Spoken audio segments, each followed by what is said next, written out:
जी अस्सलाम वालेकुम। सब पार्टिसिपेंट अगर ज्वाइन हो गए हैं तो मुझे कोई एक स्पीकर ऑन करके बता दे कि क्या। Let's start the session. Firstly let me introduce myself. My name is doctor Jobia Jahangir. I am a clinical physiotherapist and clinical hijama therapist. आज जिस टॉपिक पे हम लोग बात करेंगे वो है ऑफिस सिंड्रोम।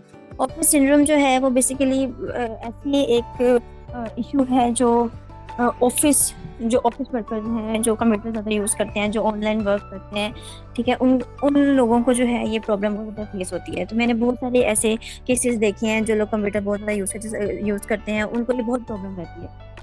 तो देन मैंने सोचा कि इस पे जो है वो थोड़ी बहुत अवेयरनेस होनी चाहिए। अच्छा। मेरी आवाज़ क्लियर आ रही है सबको? यस। ऑफिस सिंड्रोम बेसिकली क्या है? Office syndrome refer to group of various symptoms including neck pain, back pain, shoulder pain and muscle pain. ठीक है, जैसे आपने अक्सर देखा होगा कि अगर आप बहुत टाइम तक जो है वो कंप्यूटर लैपटॉप के स्क्रीन के आगे बैठते हो, लैपटॉप यूज करते हो, यहाँ पे आपके भाई या आपके फादर वगैरह उनको आपने देखा होगा कि जब वो लोग ऑफिस वापस आते हैं तो वो लोग इस चीज़ की कंप्लेन करते हैं कि हमें हेडेक है, हमें शोल्डर पेन है, हमें नेक पेन हो रहा है, हमें बैक पेन हो रहा है। ठीक है, तो काफी दफा आपने देखा होगा कि आप वो सब लोग जो है वो इस चीज की कंप्लेन करते हैं। वो बेसिकली क्या है, वो बहुत टाइम तक जो है वो स्क्रीन के आगे बैठने की वजह से उनके जो मसल्स हैं वो मसल सोरनेस हो जाती है। आप कह लें कि जिसको कह लें कि मसल फटीग हो जाती है। ठीक है, और अगर आप बहुत लंबे अरसे तक आप उसको ट्रीट नहीं करते हो तो वो आहिस्ता आहिस्ता जो है वो मसल फटीग होगी। मसल फटीग होते होते होते होते एट द एंड जो है वो उसको वो जो आपके मसल्स हैं वो एबनॉर्मलिटी की तरफ जाते जाएंगे। ठीक है, उससे और बहुत सारी डिजीज हो जाएंगी, जैसे कि क्रोनिक पेन हो जाएगी। क्रोनिक पेन क्या होती है? जो फिर इजीली सही नहीं होती है। ठीक है ना, सिंपल एक पेन तो ये है ना कि आप पेन किलर खा लो, ठीक है, ठीक हो गया। या इंटरवर्टिब्रल डिस्क। इंटरवर्टिब्रल डिस्क क्या होती है कि आप बहुत टाइम तक आप जब एक ही पोजीशन में बैठे रहते हो, जब ऑफिस में आप करते रहते हो, आप सुबह 9 to 6 जब आप ऑफिस में कंप्यूटर के आगे बैठते हो, तो एक ही पोजीशन में बैठे रहने की वजह से क्या होता है कि आपकी जो वर्टिब्रल डिस्क है वो जो है वो प्रोलैप्स होने का खतरा होता है। ठीक है, इसके अलावा जो है और स्पाइन की और भी बहुत सारी एबनॉर्मेलिटीज होती हैं। इस और क्या एबनॉर्मेलिटीज है स्पाइन की कि आपकी स्पाइन में जो है कर्व ज्यादा हो सकता है, स्पाइन के कर्व ज्यादा हो सकते हैं। आप कह लें कि अक्सर आप लोगों ने देखा होगा कि कुछ लोग जो है वो आगे की तरफ मूव करके चलते हैं, जिनको आप कहते हो कि वो कहते हैं ना हंच बैग हो जाती है, पीछे से जो है वो उनकी वो कमर से जो है वो रीढ़ की हड्डी बाहर की तरफ आना शुरू हो जाती है। इस तरह जो है वो आहिस्ता आहिस्ता अगर आप इस चीज को ट्रीट नहीं करते हो ना, आप पेन को नहीं ट्रीट करते हो, बार बार उसको आप बेयर करते रहते हो और उसकी तरफ तवज्जो नहीं दे रहे हो, तो एट द एंड जो है वो क्या होगा कि वो पेन के साथ जो है उस चीज की अबनॉर्मेलिटीज भी शुरू हो जाएंगी। आपका पोस्चर खराब हो जाएगा। गर्ल्स के लिए वैसे भी ये चीज तो सही नहीं है कि आप उनकी हंच बैक हो जाए। कॉजेस क्या है इसके? कोशिश ये है कि आप मसल्स को जो है वो ड्यूरिंग वर्क जो है वो अनहेल्दी पोस्चर आपका। ठीक है ना, देखो अब ये एक दिन की बात या 2 दिन की बात नहीं है। जो ऑफिस वर्कर्स हैं या जो यूनिवर्सिटीज वगैरह में बच्चे पढ़ते हैं, उन्होंने भी डेली जो है वो पूरा टाइम जो है मोबाइल की स्क्रीन के आगे या फिर लैपटॉप की स्क्रीन के आगे बैठ के काम करना है। जो ऑफिस वर्कर्स है उन्होंने पूरा दिन जो है वो कंप्यूटर के आगे बैठ के काम करना है। ठीक है, और ये 1-2 दिन की बात नहीं बल्कि ये कोई लॉन्ग टाइम की बात है, लेकिन अब वो लोग इस चीज को ध्यान नहीं देते हैं। ठीक है, तो वो एक रिपीटेटिव यूज मसल को आप जब बार बार बार बार उसकी मसल फटीग होगी, फिर सही होगी, हो गई सही होगी, आप उसका तवज्जो नहीं दे रहे ना, तो उसकी वजह से क्या होगा कि आहिस्ता आहिस्ता जो है वो ऑफिस सिंड्रोम जो है कोज हो जाएगा।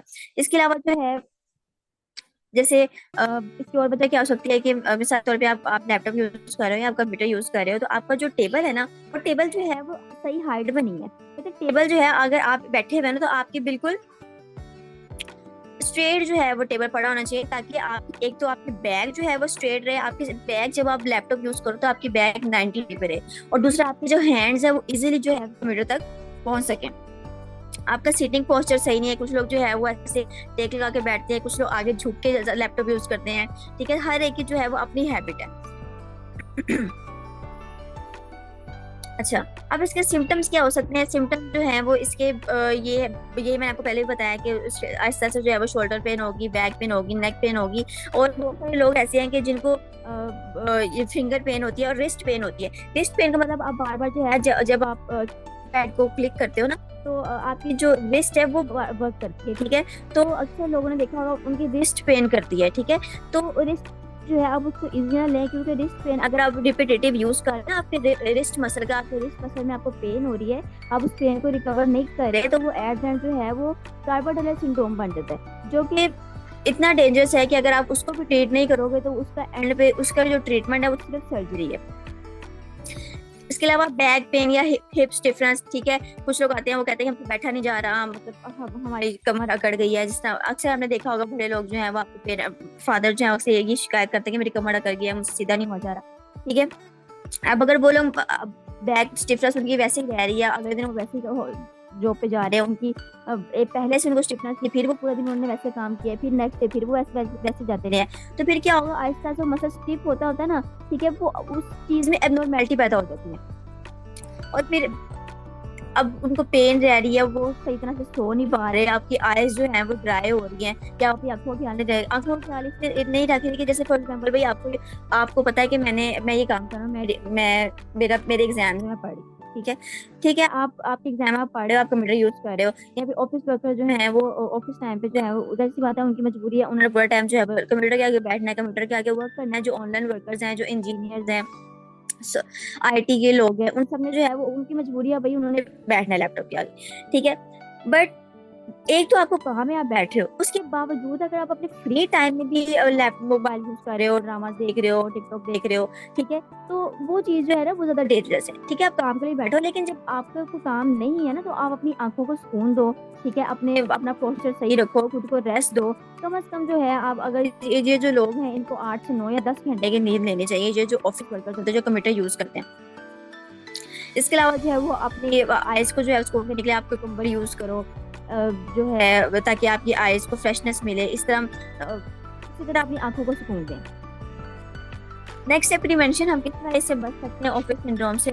सिंपल इसकी यही है कि अपना सीटिंग पोजीशन आप सही करके, अगर आप चेयर पे बैठे हुए हैं ना, तो सबसे पहले क्या करना चाहिए, अगर आप ऐसे ऑफिस वर्कर्स हैं, आप उनको अपने फादर को बताएं या अपने भाइयों को बताएं कि भाई अगर आप बैठे ना, तो आप एक पोजीशन में ना बैठे रहो पूरा दिन, आप हर घंटे 2 घंटे के बाद अपनी ना पोजीशन चेंज कर लो, ठीक है। और पूरा टाइम वर्क करने की जरूरत नहीं है, आपने आधा घंटा वर्क किया, थोड़ी देर जो है स्क्रीन से अपनी नजरें हटा के थोड़ी देर रेस्ट दें अपनी आंखों को, ठीक है, खुद को जो है वो, जैसे अक्सर मैंने खुद ऐसे लोग देखते हैं कि वो क्या करते हैं, घंटे 1.5 घंटे के बाद घंटे 1.5 घंटे के बाद वो लोग जो है वो अपनी बॉडी को स्ट्रेच करने की कोशिश करते हैं ना, मतलब जैसे अपने अपने मसल को स्ट्रेच करेंगे, अपने अपने नेक को जो है वो घुमाएंगे, स्ट्रेच करेंगे, स्ट्रेचिंग करने की कोशिश करेंगे। तो वो एक बड़ी अच्छी चीज है कि आप कुछ टाइम के बाद जो है वो, जैसे ऑफिस वर्कर है, कुछ टाइम के बाद क्या करें, अपनी बॉडी को स्ट्रेचिंग करें, अपने जो है वो उठ के जो है अपने जो कमर है, अपनी बैक है, उसकी स्ट्रेचिंग करें, अपने नेक को घुमाएं, स्ट्रेच करें, अपने हैंड्स को थोड़ा सा जो है वो पंप करें, उनको एक्सरसाइज करने की कोशिश करें, तो ये चीज जो है ना, उससे जो मसल फटीग आपकी हो रही होती है ना, वो काफी हद तक बेहतर हो जाती है। आगे वो कहता है कि आप sitting position should be change after 2 hours, 2 घंटे के बाद अपनी सिटिंग पोजीशन चेंज करें, इनफ स्लीप लें, पानी ज्यादा से ज्यादा पिए, सही तरीके से बैठने का। मैंने आपको पहले ही बताया था कि जो लोग कंप्यूटर वगैरह यूज करते हैं उनको चाहिए कि उनका जो लैपटॉप है उनकी बिल्कुल सही इंक्लाइन पोजीशन पे पड़ा हो, ये नहीं कि आप लैपटॉप आप ऊपर बैठे हो तो नीचे बैठा हुआ है, आप नीचे बैठे हो तो लैपटॉप आपके हाइट से ऊपर है, इससे भी जो है वो क्या होता है, आपका पोस्चर जो है वो इम्बेलेंस हो जाता है। कुछ होम एक्सरसाइजेज हैं जिससे आप ऑफिस सिम्टम को प्रिवेंट कर सकते हो, ये लोग आप लोग देख सकते हो, जिससे ये देखिए फर्स्ट में जो है वो लड़की क्या कर रही है कि वो अपनी मतलब अपने हैंड्स को ऊपर करके अपने हेड से अपनी स्ट्रेचिंग कर रही है, ठीक है, मतलब एक दफा लेफ्ट साइड पे जा रही है, एक दफा राइट साइड पे जा रही है। आप भी इस तरह कर सकते हैं कि आप अपने हैंड्स को अपने हेड से ऊपर लेके जाके एक दफा लेफ्ट साइड पे झुके, एक दफा राइट साइड पे झुके, इससे जो है आपकी मसल्स की स्ट्रेचिंग होती है। सेकंड में आप लोग देख सकते हैं, देखिए उसके आगे उसका कंप्यूटर पड़ा हुआ है, ठीक है, ये ऑफिस वर्कर है ना, ठीक है, उसने किस तरह अपना जो है वो पोस्टर बनाया हुआ है कि ताकि ये क्या करे, ये अपने मसल्स को, इसके पूरे जो है वो शोल्डर मसल जो है, नेक मसल है, बैक मसल है, स्ट्रेचिंग हो रही है, ठीक है। अब 5 मिनट में अगर आप अपनी बॉडी की इस तरह स्ट्रेचिंग कर लेते हैं तो मैं 100% गारंटी देती हूँ कि आपके एक तो मसल फटीग नहीं होगी, दूसरा आपको ऑफिस सिंड्रोम नहीं होगा।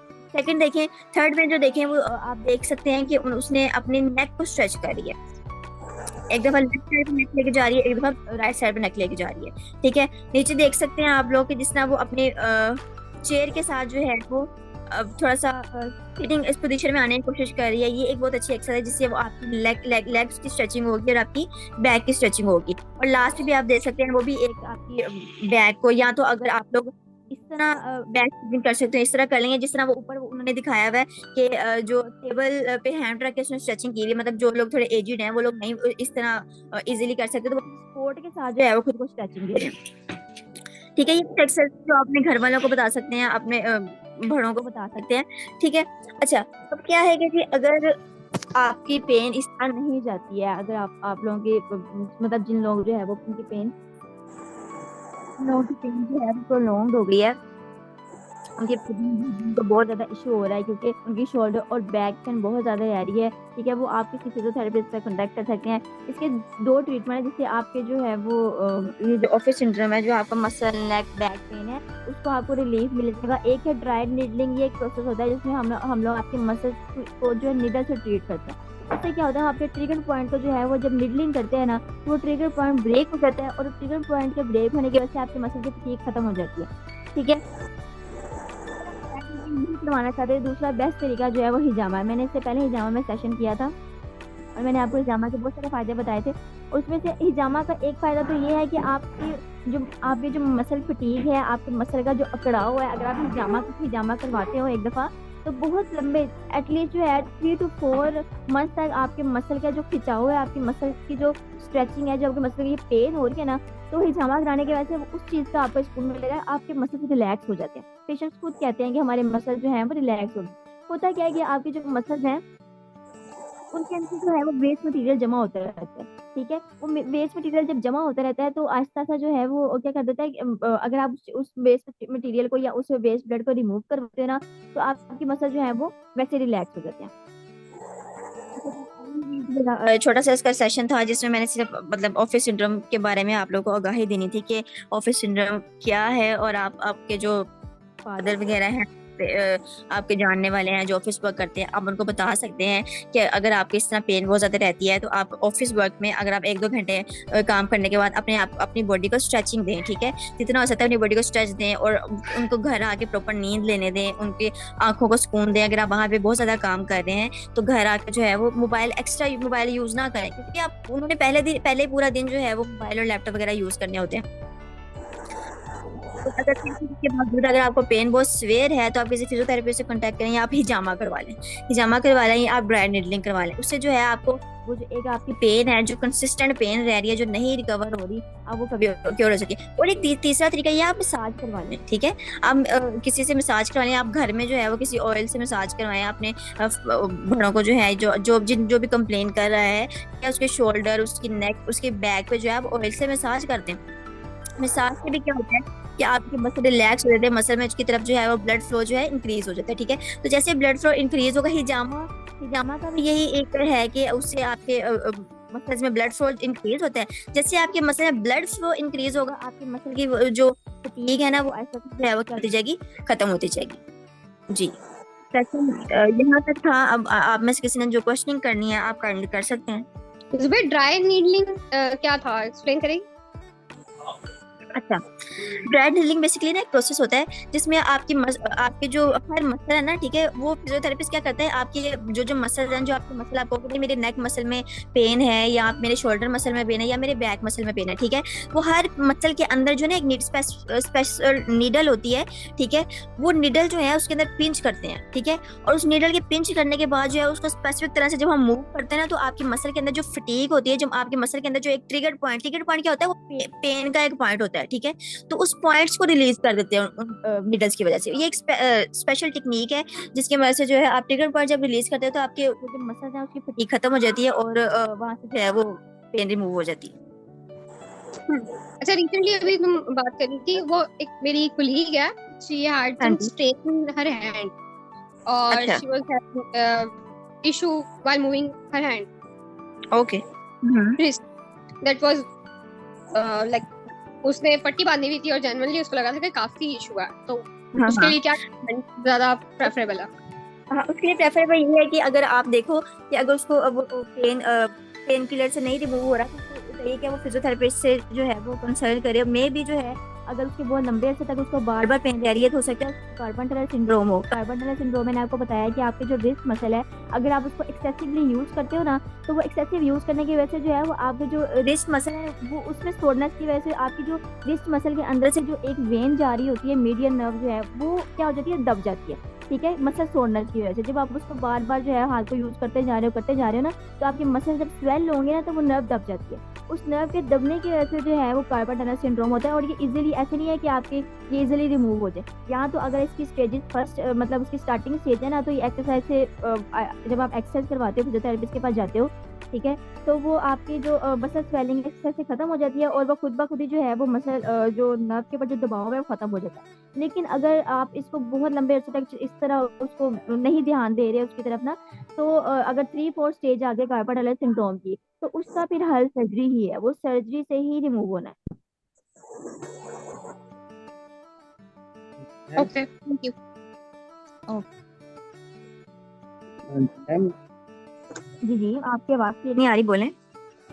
जी जी मैम, मेरा क्वेश्चन था ये ड्राई नीडिंग और अकुपंचर में क्या फर्क बेसिकली ड्राई नीडलिंग और एक्यूपंक्चर जो है वो is the same thing.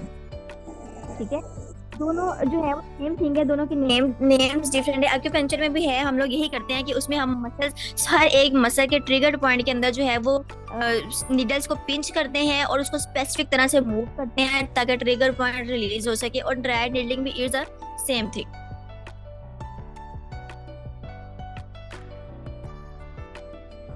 Yes, anyone else? अस्सलाम वालेकुम मैम। वालेकुम अस्सलाम जी। जी मैम, मेरी मम्मा का ना यहाँ एक्सीडेंट हुआ था, तो उनके ना मोड़ों का मसला बन गया था, तो काफ़ी इलाज भी करवाया है, तो वो मसला हल नहीं हो रहा। अच्छा ठीक है, तो आपने उनका सीटी स्कैन करवाया है? जी काफ़ी मतलब माशे वगैरह भी उन्होंने यहाँ लाहौर में कहा था कि वो भी करवाई है, लेकिन ना कोई ऐसा नहीं पा रहा। नहीं, आपने उनका सीटी स्कैन करवाया क्या? उसमें आया है कि उनको मोरों का मसला है? जी जी वो आया है, एक्सरे वगैरह तो करवाए थे मैं। किस पे है, किस पोजीशन पे है, ये नहीं ये पता, आपको लेकिन आइडिया है? नहीं ये नहीं पता। अच्छा ठीक है, तो आपने किसी फिजियोथेरेपी से कांटेक्ट नहीं किया? जी बैरिया इंटरनेशनल हॉस्पिटल गए थे, तो वहाँ भी उन्होंने कहा ठीक था है। कि इसका कोई इलाज नहीं है, सिर्फ ये है कि केयर ही करनी है जितने भी अब हो सके, झुकना नहीं है हम्म। ये। तो आपको पता है आजकल की माएँ काम हाँ ना करे। देखिए, पता क्या है, बेसिकली ये होता है कि हाँ काम ना करने, वो आपकी बात ठीक है, लेकिन बहुत सारे इस तरह शियाटिका, इसको बेसिकली आप शियाटिका कहते हो, ठीक है, तो बहुत सारे पेशेंट इस तरह मेरे पास भी आते हैं। ये बात उन्होंने सही कही है। आप इसको शियाटिका अगर आपको एक दफा हो जाता है ना, जो मोरा का आपको मसला एक दफा हो जाता है ना, ये मुकम्मल ये खत्म नहीं हो सकता, बट आप इसको प्रिवेंट कर सकते हो। आप इसके जो सिम्टम्स है उसको वर्स होने से जो है वो बचा सकते हो, किस तरह? फिजियोथेरेपी से।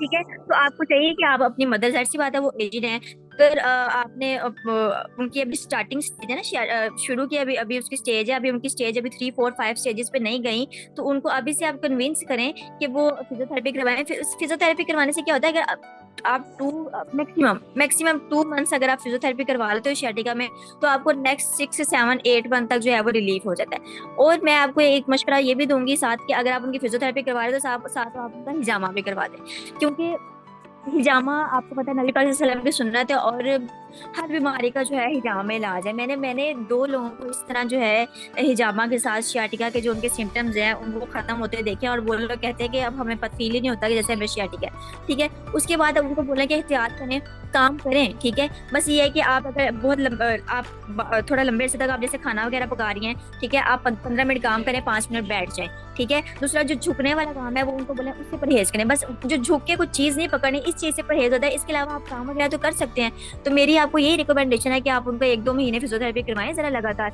और उनका हिजामा करवा लें अगर हो सकता है तो।